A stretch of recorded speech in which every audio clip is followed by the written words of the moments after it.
Okay, so now we're gonna look at our second inhibitor of the swing, which is loss of posture. So you may be asking yourself, what is loss of posture? Loss of posture is the reverse of any of these normal positions during the swing. These normal positions should be at the negative move and at the toe touch ready position, the hitter is normally at an attacking posture. Then when we get to the heel plant, this is a slight forward lean, which is reverse. So they transition from a linear movement into a rotational movement. Loss of posture is what's causing many athletes to collapse into their backside or dip their back shoulder. So if we look at a few major leaguers doing it right, so you're going to draw a line at that negative move, eye to belt buckle.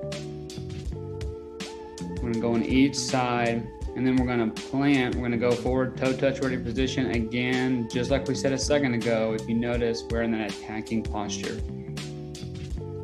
So then, let me get these lines on here so you can see them. And then we go into heel plant, stop it again. Now the lines are reversed.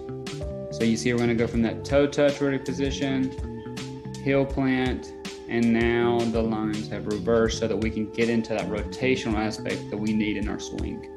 So what could be causing this? Of course, this could just be like a motor control issue, and then we want to look for the right cues on why and if we can get the athlete back without doing too much at the right time. And always the right cue for the right athlete is what we're looking for. But if it's a physical cause, you can't see we have a lot going on here in a linear motion and in a rotational motion. So anything from thorax mobility, spine disassociation, core stability, leg strength and power, shoulder mobility and stability, and front hip mobility, all could be an issue of why our athlete is losing their posture during their swing. Now, what I wanted to show you next was here we've got an MVP, Frank Thomas. On the left, he's doing exactly what we want. On the left, he's also ended up winning MVP that year. And then on the right, we see literally a year later, and you can see that we're going to then start to fall back into some of this loss of posture. The difference between once he saw what he was doing in his hitting coach in this year to changing it back to his MVP years was an instant 30 points different in his batting average.